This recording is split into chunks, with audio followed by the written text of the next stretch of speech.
안녕하십니까, K맨입니다. 브롱코와 랭글러를 타고 모든 사람이 오프로딩을 자주 즐기는 것은 아닙니다. 오히려 그 숫자는 전체 사용 인구의 10%도 되지 않는다고 하더라고요. 유튜브를 하는 제 입장에서는 좀 더 대중적으로 영상을 만드는 게 맞지만, 이상하게 자동차는 그 중에서도 브롱코나 랭글러 같은 경우는 유튜브를 통해 많이 궁금해하시고 시청해 하신 분들이 오프로딩을 자주 가는 분들도 많다라는 것이죠. 이런 생각을 하다 보면 영상을 어떤 기준에서 만들어야 할지 고민이 많이 되는 게 사실이에요. 그래서 그 최대한 고민한 흔적을 영상을 통해서 담아 보려고 하고요. 이왕이면 궁금해 하실 만한 것들 더 많이 끄집어내서 말씀을 드리도록 하겠습니다. 그냥 한 번쯤은 이런 말씀을 드리고 싶어서 얘기해봤네요. 영상을 본격적으로 시작하기 전부터요. 지난 시간에 이어서 오늘은 랭글러와 루비콘의 비교 2부입니다.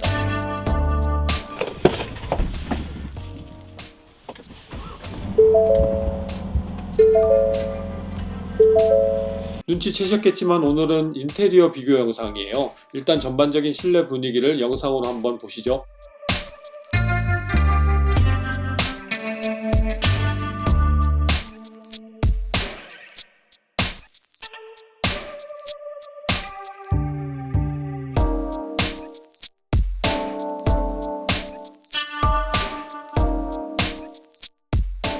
일렬 시트 기준으로 해서는 시트를 통한 공간감이나 아니면 시트 자체를 움직여서 몸에 딱 맞추는 그 편안함, 이런 것들은 브롱코가 좀 더 나은 듯한 느낌이 들고, 브롱코는 시트 움직임을 전자식으로 할 수 있잖아요. 전자식으로 한다고 해서 요즘 같은 시대에 큰 고급감이 있다고 말씀드리긴 그렇지만, 전 근데 개인적으로 전자식보다는 매뉴얼식이 나은 것 같아요. 변환도 빨리 할 수 있고, 그리고 오프로딩 같은 데 가면은 약간 시트를 변환해서 밖에도 볼 때도 있고 하기 때문에 브롱코보다는 랭글러가 조금은 이용하는데 편안함은 있습니다. 그런데 전자식으로 사용된 브롱코 같은 경우는 랭글러의 그 시트 맞춤보다 훨씬 움직이는 폭이 더 크기 때문에요, 장단점이 서로 있을 수 있겠네요. 키 크신 분들의 레그룸은 브롱코가 확실히 넓다라는 거 말씀드리고 싶고, 2열 같은 경우는 좀 달라요. 2열은 제가 전에도 말씀드렸지만 랭글러보다 브롱코가 휠 베이스가 더 짧아요. 그렇다는 건 실내 공간이 더 짧을 수 있다라는 가정을 할 수가 있는데요, 브롱코 1열 시트는 넓은 공간을 차지할 수 있게 시트 조정이 가능하지만 2열 시트는 시트 조정이 앞뒤로 움직이는 게 되지 않아서 1열 시트를 뒤로 많이 밀게 되면 루비콘이 오히려 2열 시트의 앞뒤 공간은 더 길다고 말씀드릴 수 있고, 좌우 폭은 거의 비슷하다고도 말씀드릴 수 있고요. 아무튼 공간적인 느낌은 그렇게 비교를 해드릴 수 있겠네요. 차에 타면 가장 눈에 먼저 띄는 곳이 바로 계기판과 센터 페시아겠죠. 아닌데 나는 차 밖을 먼저 보는데? 라고 하실 분들 물론 계실 거예요. 그래도 오늘만큼은 계기판부터 같이 보시자고요. 지금 브롱코 계기판인데, 이 가운데 이쪽이 타코미터하고 또 속도계가 전자식으로 볼 수 있게 나와 있죠. 이 가운데에 있는 밝은 화면은 따로 조정이 되진 않아요. 그 대신 그 옆에 작게 현재 이 차의 상태를 볼 수 있는 계기판이 나와 있죠.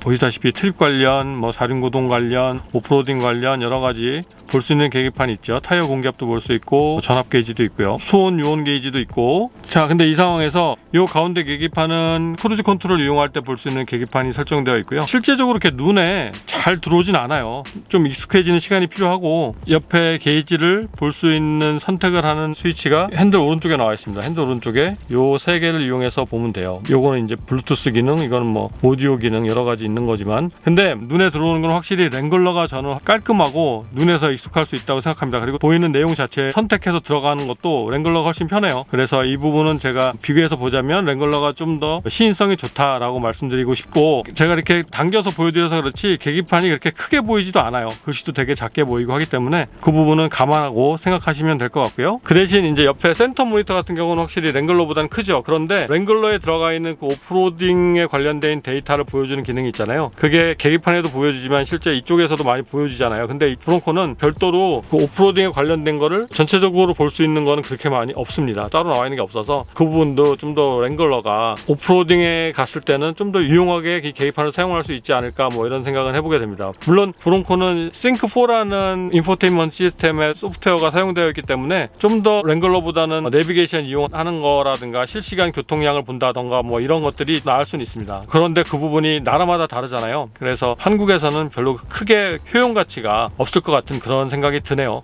스위치 사용 자체는 랭글러 탈 때도 괜찮았었고 지금 브론코도 약간 랭글러보다 좀 밑에 있다라는 느낌이 들어서 그렇지 크게 불만은 없습니다. 눈에도 잘 들어오고, 그리고 기어 레버도 마찬가지고요. 자, 그리고 브론코에는 그 무선 충전 장치가 여기 들어가 있잖아요. 랭글러는 무선 충전 장치는 아직 없습니다. 약간의 그 서랍 같은 공간이 있을 수가 있어요. 옥스 스위치가 없을 경우에는. 근데 옥스 스위치마저 다 있다 그러면 거의 뭐 앞에 공간이 없어서 약간의 수납 공간 정도는 브론코가 있어서 좀 편하지 않나라는 생각을 해보게 되고, 그 나머지 USB 연결 포트라든가 이런 것들은 거의 뭐 같은 수준으로 되어 있죠. 이 차나 랭글러나 모두를 대표하는 것은 4륜구동 장치라고 해도 과언이 아니죠. 아닌데? 난 스타일이 더 좋은데? 라고 하실 분 역시 계실 거예요. 그래도 오늘만큼은 4륜구동이라고 해주시기 바라겠습니다. 기본 4륜의 정상적인 동작이나 선택함에 있어서는 두 차가 크게 다른 점이 없습니다. 자세한 데이터 값이나 기어비, 기어 조작 방법 등이 가장 다른 부분이라고 할 수 있는데, 오늘은 기어 조작에 관해서 말씀드리도록 하겠습니다. 일단 4륜 조작의 가장 큰 차이는 랭글러는 스틱 이동을 통해서 조작하는 것이고, 브론코는 버튼을 누르는 방식을 취하고 있다는 점입니다. 아무래도 스틱을 옮겨 조작한다는 것은 직관적, 기계적인 느낌을 통해 뭔가 내 책임 하에 동작을 하는 그런 느낌으로 느껴질 것이고요. 브론코 같이 버튼을 누르는 동작을 취한 차는 버튼을 누른 다음에는 모든 것이 내 책임이 아니고 왠지 잘못됐을 때는 차로 핑계대야만 할 것 같은 이런 느낌으로 바뀌게 되는 게 사실이죠. 브론코 같은 경우는 4L로 변환하는 게 동작 자체는 랭글러하고 똑같습니다. 서서 브레이크 밟고 기어를 중립해 놓은 다음에 넣어야 되는데, 뺄 때도 마찬가지고요. 그런데 변환되는 속도 자체가 랭글러보다는 약간 좀 느리다는 느낌이 들어요. 랭글러는 레버 자체로 내려서 뭐 체결되는 게 금방 되잖아요. 어떻게 보면 뭐 아주 금방은 아니지만, 그런데 이 브론코 같은 경우는 변환 자체도 버튼식이라서 몸으로 느끼는 체결감이 약간은 좀 둔하고, 체결되는 속도도 랭글러보다 약간 느린 듯한 그런 느낌이 드는 게 사실이에요. 그 정도가 좀 비교사항이다라고 말씀드릴 수 있겠습니다. 여기에 더해서 브론코 수동차의 경우 중립기어에서 4로우 기어로 변환할 때 브레이크는 물론이고 클러치 밟는 동작을 확실하게 하지 않았을 경우에는요, 기어 변환 에러가 나타날 수 있습니다. 제가 직접 겪어본 거예요. 이럴 때 해결 방법은 시동을 끄고 차문을 잠근 다음에 5분에서 10분여를 지난 다음 다시 시동을 켜면 에러가 사라지고 정상 작동을 취할 수 있으니까요, 걱정 안 하셔도 됩니다. 이 역시 제가 또 경험했던 부분이고요. 스테빌라이저 바 디스커넥트의 스위치 부분입니다. 지금 보고 계신 거는 브론코의 스위치인데요. 일단 랭글러 것과 비교를 하면 동작 자체도 거의 비슷하고 들어가는 부품의 움직임도 거의 같은 그런 시스템으로 이루어져 있어요. 그리고 체결과 분리에 걸리는 시간도 거의 비슷합니다. 그러니까 어느 쪽이 더 좋다라고 말씀드리긴 어려워요. 뭐 거의 비슷하다고 보시면 됩니다. 그리고 브론코 배들랜드도 그 루비콘과 마찬가지로 앞뒤 디퍼런셜 락을 다 걸 수 있는 시스템으로 되어 있고요. 이게 브론코에 있는 턴 어시스트 기능인데요. 이게 루비콘에는 없잖아요. 그런데 루비콘은 이 시스템이 없는 대신 파킹 브레이크가 핸드 브레이크로 되어 있기 때문에 어느 정도 이 시스템이 작동하는 걸 흉내낼 수가 있습니다. 그러니까 제자리에서 핸들을 끝까지 걸고 악셀레이터를 순간적으로 밟을 때 사이드 브레이크를 체결한 상태에서 확 밟은 다음에 살짝 놨다가 다시 사이드 브레이크를 올리면 턴 어시스트와 비슷한 형태의 동작이 이루어져요. 브론코에 있는 턴 어시스트도 계속 잠겨서 한쪽으로 계속 턴을 할 수 있는 건 아니고 스스로 핸들 각도나 여러 가지를 계산해서 잡았다 놨다 하는 그런 형태로 이루어져 있습니다. 제가 영상으로 보여드렸죠. 이거는 랭글러에 없다 그래서 브론코가 좋네 라고 할 수도 있지만, 조금만 연습해보면 오히려 주행 중에도 그 파킹 브레이크를 이용해서 턴 어시스트 기능을 사용할 수가 있을 정도로 거의 흡사하게 동작을 만들어낼 수 있다는 것을 알려드리는 걸로 하겠습니다. 굳이 이거 하나 때문에 브론코를 선택해야 된다 이런 거는 안 하셔도 될 거예요. 저는 그렇게 생각하고 있습니다. 자, 대시보드에 있는 USB 전원 연결 장치는 브론코에만 있죠. 뭐 이거는 없는 것보단 있는 게 나아요. 그리고 보면 여기에 액세서리 볼트를 꼽아서 핸드폰 홀더라든가 아니면 여러 가지 장비의 홀더로 이용할 수 있는 장치가 있는데요. 이거는 글쎄요, 없는 것보다 있는 게 낫다고도 할 수 있겠지만 저기에 맞는 볼트를 찾아서 그 거치대를 꽂아야 되는 좀 더 특별한 돈이 들어가야 될 것 같은 느낌이 들죠. 네, 맞습니다. 사실은 이 액세서리를 구하는 것 자체가 그렇게 쉽진 않아요. 아직까지 많이 안 나와서. 그런데 나오게 되면 더 나아질 수 있겠지만 일단 랭글러 것보다는 용품 가격이 훨씬 비싸고 다양화되어 있지 않아서요, 이게 더 좋다라고 말씀드리기엔 어폐가 있을 것 같다는 느낌이 들고, 그리고 대시보드도 이렇게 보면 랭글러는 이 안에 뭐 여러 가지 수납하거나 아니면 장치들 연결해서 거치할 수 있을 만한 공간이 있게 보이잖아요. 근데 브론코는 사실 별로 없어요. 이런 바닥을 좀 뚫어야 된다거나, 글쎄요, 딱 봐도 어디 이렇게 거치할 만한 곳이 눈에 잘 안 보이죠. 물론 이제 이 버튼이 빠진 부분이 거치대로 활용을 많이 하더라고요. 이 공간 안쪽으로 뚫어서. 지금 한국에 먼저 출시되는 아우터뱅크의 사스쿼치 패키지가 없는 경우는 아마 버튼 2개가 빌 거예요. 그러니까 이 자리에 뭐 여러 가지 장비를 연결해서 공간을 마련할 수 있는 게 있겠네요. 아무튼 이 버튼이 꽉 차면 그다지 뭔가를 구성해내는 공간은 별로 없어 보인다. 이거는 랭글러가 조금은 그래도 사용할 만한 공간이 있겠다라는 생각을 해봤습니다.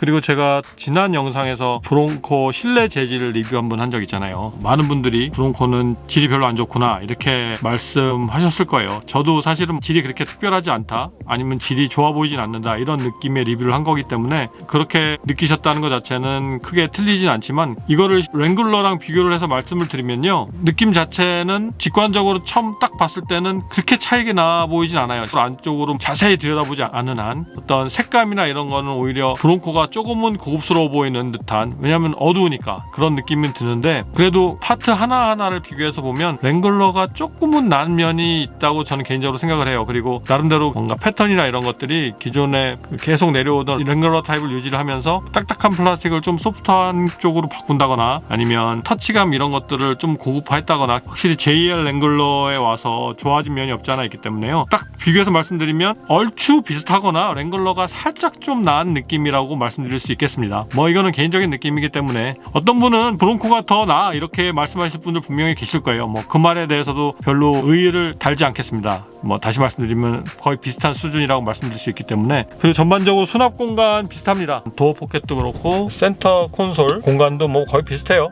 그리고 앞에 글로우박스 공간은 살짝 브론코가 넓어 보이긴 하는데요, 랭글러 거도 좁아서 그렇지 깊은 편이잖아요. 그래도 브론코 게 좀 더 넓습니다. 예, 그렇게 말씀드릴 수 있어요. 실내에서 비교해서 말씀드릴 만한 건 이 정도 있겠네요.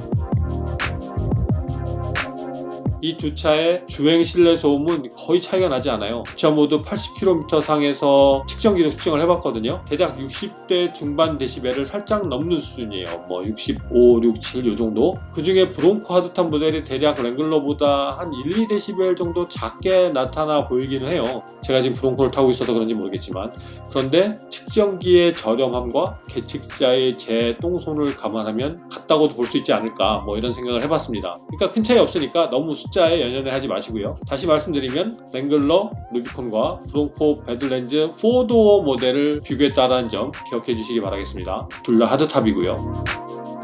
전반적으로 두 차의 인테리어 비교 내용을 말씀을 드리면, 사륜구동 조작과 계기판 시인성, 직관성 등은 루비콘이 좀 더 편하게 느껴지고요. 보통 차에 적용된 편의장치와 일렬 시트의 공간감은 브론코 모델이 좀 더 추천할 만하다고 생각됩니다. 자, 그럼 여기서 차박 캠핑을 한다고 가정해 보도록 하겠습니다. 일단 차박을 위해서 평탄화 작업을 한다면 지프 랭글러가 좋습니다. 브론코는 트렁크와 2열 시트 높낮이 갭이 커요. 대략 10cm가 됩니다. 이 부분을 제외하면 가정용 전원장치 적용을 했다던가 USB 충전 포트를 적용한 점은 두 차 모두 되어 있어서 그 차이가 없다고 말씀드릴 수 있고요. 종합적인 실내 공간도 여러 숫자상의 차이는 있지만 실제 사용할 때 물건 배치 등을 고려했을 때 느끼는 차이가 거의 없어서 비슷하다고 말씀드릴 수 있어요. 그리고 시동을 끄고 느끼는 감성 있잖아요. 어두운 밤에 별을 본다든가, 시동을 껐을 때 주변에서 들려오는 소음이라든가 적막감, 이런 것들은 센터페시아의 디자인 차이를 제외하면 거의 똑같다고 말씀드려도 과언이 아닙니다. 그리고 여기서 LED 헤드램프 적용된 차를 타고 야간 운전을 했을 때 그 밝기를 비교해보면 둘 다 비슷해요. 어느 한쪽이 더 밝고 선명하다고 말씀드리는 것 자체가 의미가 없을 정도다라고 말씀드리고 싶습니다.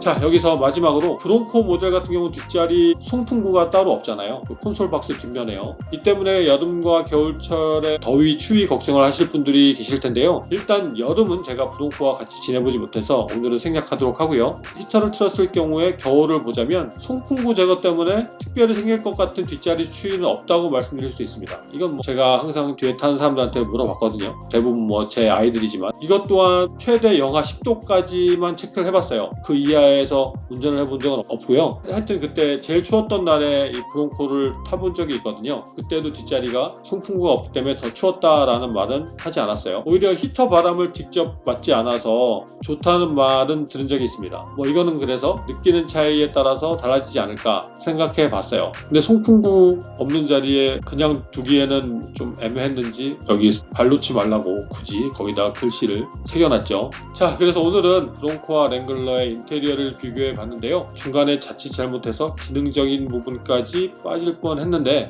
꿋꿋하게 참아왔다는 점 다시 한번 말씀드리면서, 다음에는 좀 더 기능적인 부분에 치우쳐 비교하는 영상을 보여드리도록 할 테니까요. 계속해서 시청 부탁드리도록 하겠습니다. 오늘도 고맙습니다, 여러분. 안녕.